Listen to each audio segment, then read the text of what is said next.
ओम शांति। 12 दिसंबर 2024। मीठे प्यारे पापा के आज के मीठे मधुर महावाक्य। आज की मुरली के कुछ मुख्य पॉइंट्स। आज बाबा हमें समझाते कि हम बच्चों को अच्छी रीति पढ़ाई पढ़ ज्ञान रत्न धारण करने हैं। इस विनाश काल में एक बाप से ही प्रीत रख उनकी याद में रहना है। ऐसा कोई कर्म नहीं करना है जो अंत समय में पछताना पड़े। हर सीन को नथिंग न्यू की स्मृति से देख सदा अचल रहना है। स्नेह द्वारा हर कर्म में निश्चित विजय पानी है। तो चलिए सुनते हैं आज की बाबा की मीठी प्यारी मुरली। ओम शांति। बाबा कहते, मीठे बच्चे, यह पढ़ाई जो बाप पढ़ाते हैं इसमें अथाह कमाई है, इसलिए पढ़ाई अच्छी रीति पढ़ते रहो, लिंक कभी न टूटे। प्रश्न, जो विनाश काले विपरीत बुद्धि हैं उन्हें तुम्हारी किस बात पर हंसी आती है? उत्तर, तुम जब कहते हो अभी विनाश काल नजदीक है तो उन्हें हंसी आती है। तुम जानते हो बाप यहाँ बैठे तो नहीं रहेंगे, बाप की ड्यूटी है पावन बनाना। जब पावन बन जाएंगे तो यह पुरानी दुनिया विनाश होगी, नई आएगी। यह पढ़ाई है ही विनाश के लिए। तुम देवता बनते हो तो इस कलयुगी छीछी सृष्टि पर आ नहीं सकते। ओम शांति। रूहानी बाप बैठ रूहानी बच्चों को समझाते हैं। बच्चे समझते हैं हम बहुत बेसमझ बन गए थे, माया रावण ने बेसमझ बना दिया था। यह भी बच्चे समझते हैं कि बाप को जरूर आना ही है, जबकि नई सृष्टि स्थापन होनी है। त्रिमूर्ति का चित्र भी है, ब्रह्मा द्वारा स्थापना, विष्णु द्वारा पालना, शंकर द्वारा विनाश। क्योंकि करण करावनहार तो बाप है ना, एक ही है जो करता है और कराता है। पहले किसका नाम आएगा? जो करता है, फिर जिस द्वारा कराते हैं। करण करावनहार कहा जाता है ना। ब्रह्मा द्वारा नई दुनिया की स्थापना कराते हैं। यह भी बच्चे जानते हैं हमारी जो नई दुनिया है जो हम स्थापन कर रहे हैं, इसका नाम ही है देवी देवताओं की दुनिया। सतयुग में ही देवी देवता होते हैं, किसी और को देवी देवता नहीं कहा जाता। वहां मनुष्य होते नहीं, है ही एक देवी देवता धर्म, दूसरा कोई धर्म ही नहीं। अभी तुम बच्चे स्मृति में आए हो कि बरोबर हम देवी देवता थे। निशानियां भी हैं, इस्लामी, बौद्धि, क्रिश्चियन आदि सबकी अपनी अपनी निशानी है। हमारा जब राज्य था तो और कोई नहीं था, अभी फिर और सभी धर्म हैं, हमारा देवता धर्म है नहीं। गीता में अक्षर बड़े अच्छे अच्छे हैं, परंतु कोई समझ नहीं सकते। बाप कहते हैं विनाश काले विपरीत बुद्धि और विनाश काले प्रीत बुद्धि। विनाश तो इस समय ही होना है। बाप आते भी हैं संगम युग पर, जबकि चेंज होती है। बाप तुम बच्चों को बदले में सब कुछ नया देते हैं। वह सोनार भी है, धोबी भी है, बड़ा व्यापारी भी है। बिरला ही कोई बाप से व्यापार करे। इस व्यापार में तो अथाह फायदा है। पढ़ाई में फायदा बहुत होता है। महिमा भी की जाती है कि पढ़ाई कमाई है, वह भी जन्म जन्मांतर के लिए कमाई है। तो ऐसी पढ़ाई अच्छी रीति पढ़नी चाहिए ना। और पढ़ाता भी बहुत सहज हूँ। सिर्फ 1 हफ्ता समझकर फिर भल कहाँ भी चले जाओ, तुम्हारे पास पढ़ाई आती रहेगी, अर्थात मुरली मिलती रहेगी, तो फिर कभी लिंक नहीं टूटेगी। यह है आत्माओं की परमात्मा के साथ लिंक। गीता में भी यह अक्षर हैं, विनाश काले विपरीत बुद्धि विनश्यन्ति, प्रीत बुद्धि विजयन्ति। तुम जानते हो, इस समय मनुष्य 1-2 को काटते मारते रहते हैं। इन जैसा क्रोध व विकार और कोई में होता नहीं। यह भी गायन है कि द्रौपदी ने पुकारा, बाप ने समझाया है, तुम सब द्रौपदियां हो। भगवानुवाच, बाप कहते हैं, बच्चे अब विकार में नहीं जाओ, मैं तुमको स्वर्ग में ले चलता हूं। तुम सिर्फ मुझ बाप को याद करो। अब विनाश काल है ना, किसकी भी सुनते नहीं, लड़ते ही रहते हैं। कितना उनको कहते हैं शांत रहो, परंतु शांत रहते नहीं। अपने बच्चों आदि से बिछुड़कर लड़ाई के मैदान में जाते हैं। कितने मनुष्य मरते ही रहते हैं। मनुष्य की कोई वैल्यू नहीं। अगर वैल्यू है, महिमा है, तो इन देवी देवताओं की। अभी तुम यह बनने का पुरुषार्थ कर रहे हो। तुम्हारी महिमा वास्तव में इन देवताओं से भी जास्ती है। तुमको अभी बाप पढ़ा रहे हैं। कितनी ऊंच पढ़ाई है। पढ़ने वाले बहुत जन्मों के अंत में बिल्कुल ही तमो प्रधान हैं। मैं तो सदैव सतो प्रधान ही हूँ। बाप कहते हैं, मैं तुम बच्चों का ओबीडिएंट सर्वेंट बनकर आया हूँ। विचार करो, हम कितने छीछी बन गए हैं। बाप ही हमको वाह वाह बनाते हैं। भगवान बैठ मनुष्यों को पढ़ाकर कितना ऊंच बनाते हैं। बाप खुद कहते हैं, मैं बहुत जन्मों के अंत में तुम सबको तमो प्रधान से सतो प्रधान बनाने आया हूं। अभी तुमको पढ़ा रहा हूं। बाप कहते हैं, मैंने तुमको स्वर्गवासी बनाया, फिर तुम नरकवासी कैसे बने? किसने बनाया? गायन भी है, विनाश काले विपरीत बुद्धि विनश्यन्ति, प्रीत बुद्धि विजयन्ति। फिर जितना जितना प्रीत बुद्धि रहेंगे, अर्थात बहुत याद करेंगे, उतना तुम्हारा ही फायदा है। लड़ाई का मैदान है ना। कोई भी यह नहीं जानते हैं कि गीता में कौन सी युद्ध बताई है। उन्होंने तो फिर कौरवों और पांडवों की युद्ध दिखाई है।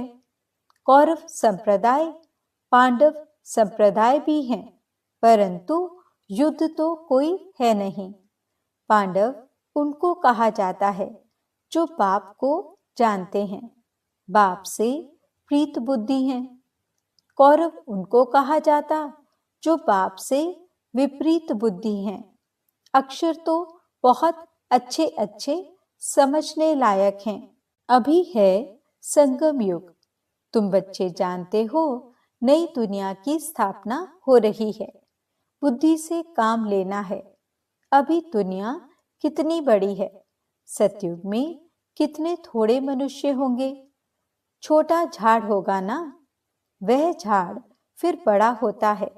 मनुष्य सृष्टि रूपी यह उल्टा झाड़ कैसे है, यह भी कोई समझते नहीं है। इनको कल्प वृक्ष कहा जाता है। वृक्ष का नॉलेज भी चाहिए ना। और वृक्षों का नॉलेज तो बहुत बहुत इजी है, झट बता देंगे। इस वृक्ष का नॉलेज भी ऐसा इजी है, परंतु यह है ह्यूमन वृक्ष। मनुष्यों को अपने वृक्ष का पता ही नहीं पड़ता है। कहते भी हैं गॉड इज क्रिएटर, तो जरूर चैतन्य है ना। बाप सत है, चैतन्य है, ज्ञान का सागर है। उनमें कौन सा ज्ञान है यह भी कोई नहीं समझते हैं। बाप ही बीज रूप चैतन्य है, उनसे ही सारी रचना होती है। तो बाप बैठ समझाते हैं, मनुष्यों को अपने झाड़ का पता नहीं है और झाड़ों को तो अच्छी रीति जानते हैं। झाड़ का बीज अगर चैतन्य होता तो बतलाता ना, परंतु वह तो है जड़। तो अब तुम बच्चे ही रचता और रचना के राज को जानते हो। यह सत्य है, चैतन्य है, ज्ञान का सागर है। चैतन्य में तो बातचीत कर सकते हैं ना। मनुष्य का तन सबसे ऊंच अमूल्य गाया गया है, इनका मूल्य कथन नहीं कर सकते। बाप आकर आत्माओं को समझाते हैं, तुम रूप भी हो बसंत भी हो। बाप है ज्ञान का सागर, उनसे तुमको रत्न मिलते हैं। ये ज्ञान रत्न हैं, जिन रत्नों से वे रत्न भी तुमको ढेर मिल जाते हैं। लक्ष्मी नारायण के पास देखो कितने रत्न हैं। हीरे ज्वाहरों के महलों में रहते हैं। नाम ही है स्वर्ग, जिसके तुम मालिक बनने वाले हो। कोई गरीब को अचानक बड़ी लॉटरी मिलती है तो पागल हो जाते हैं ना। बाप भी कहते हैं, तुमको विश्व की बादशाही मिलती है तो माया कितना ऑपोजिशन करती है। तुमको आगे चल पता पड़ेगा कि माया कितने अच्छे अच्छे बच्चों को भी हप कर लेती है, एकदम खा लेती है। तुमने सर्प को देखा है, मेढक को कैसे पकड़ता है, जैसे गज को ग्राह हप करते हैं। सर्प मेढक को एकदम सारे का सारा हप कर लेता है। माया भी ऐसी है, बच्चों को जीते जी पकड़कर एकदम खत्म कर देती है, जो फिर कभी बाप का नाम भी नहीं लेते हैं।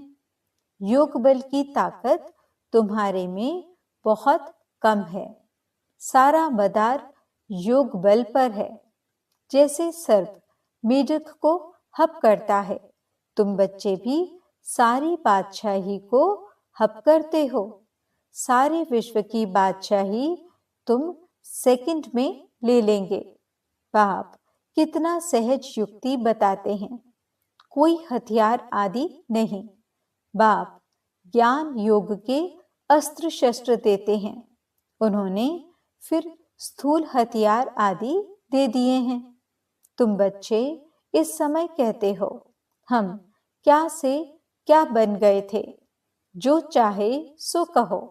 हम ऐसे थे जरूर, भल थे तो मनुष्य ही, परंतु गुण और अवगुण तो होते हैं ना। देवताओं में दैवी गुण हैं, इसलिए उन्हों की महिमा गाते हैं। आप सर्वगुण संपन्न, हम निर्गुण हारे में कोई गुण नहीं। इस समय सारी दुनिया ही निर्गुण है, अर्थात एक भी देवताई गुण नहीं है। बाप जो गुण सिखलाने वाला है उनको ही नहीं जानते, इसलिए कहा जाता विनाश काले विपरीत बुद्धि। अब विनाश तो होना ही है संगम युग पर, जबकि पुरानी दुनिया विनाश होती है और नई दुनिया स्थापन होती है। इनको कहा जाता है विनाश काल। यह है अंतिम विनाश, फिर आधा कल कोई लड़ाई आदि होती ही नहीं। मनुष्यों को कुछ भी पता नहीं है। विनाश काले विपरीत बुद्धि है, तो जरूर पुरानी दुनिया का विनाश होगा ना। इस पुरानी दुनिया में कितनी आपदाएं हैं, मरते ही रहते हैं। बाप इस समय की हालत बतलाते हैं। फर्क तो बहुत है ना। आज भारत का यह हाल है, कल भारत क्या होगा? आज यह है, कल तुम कहाँ होंगे? तुम जानते हो, पहले नई दुनिया कितनी छोटी थी। वहां तो महलों में कितने हीरे जवाहर आदि होते हैं। भक्ति मार्ग में भी तुम्हारा मंदिर कोई कम थोड़े ही होता है। सिर्फ कोई एक सोमनाथ का मंदिर थोड़े ही होगा। एक कोई बनाएगा तो उनको देख और भी बनाएंगे। एक सोमनाथ मंदिर से ही कितना लूटा है। फिर बैठ अपना यादगार बनाया है तो दीवारों में पत्थर आदि लगाते हैं। इन पत्थरों की क्या वैल्यू होगी? इतने छोटे से हीरे का भी कितना दाम है। बाबा जौहरी था। एक रत्ती का हीरा होता था 90 रुपए रत्ती। अभी तो उसकी कीमत हजारों रुपया है। मिलते भी नहीं। बहुत वैल्यू बढ़ गई है। इस समय विलायत आदि तरफ धन बहुत है, परंतु सतयुग के आगे यह कुछ भी नहीं है। अब बाप कहते हैं, विनाश काले विपरीत बुद्धि है। तुम कहते हो विनाश समीप है तो मनुष्य हंसते हैं। बाप कहते हैं, मैं कितना समय बैठा रहूंगा? मुझे कोई यहाँ मजा आता है क्या?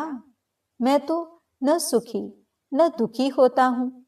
मेरे ऊपर ड्यूटी है पावन बनाने की। तुम यह थे, अब यह बन गए हो। फिर तुमको ऐसा ऊंच बनाता हूँ। तुम जानते हो, हम फिर वह बनने वाले हैं। अब तुमको यह समझ आई है। हम इस दैवी घराने के भांति थे। राजाई थी, फिर ऐसे अपनी राजाई कमाई, फिर और आने लगे। अब यह चक्र पूरा होता है। अभी तुम समझते हो, लाखों वर्ष की तो बात ही नहीं है। यह लड़ाई है ही विनाश की। उस तरफ तो बहुत आराम से मरेंगे, कोई तकलीफ नहीं होगी। हॉस्पिटल आदि ही नहीं होंगे। कौन बैठ सेवा करेंगे और रोएंगे? वहां तो यह रस्म ही नहीं। उन्हों की मौत सहज होती है। यहाँ तो दुखी होकर मरते हैं, क्योंकि तुमने सुख बहुत उठाया है तो दुख भी तुमको देखना है। खून की नदी यहाँ ही बहेगी। वह समझते हैं यह लड़ाई फिर शांत हो जाएगी, परंतु शांत तो होनी नहीं है।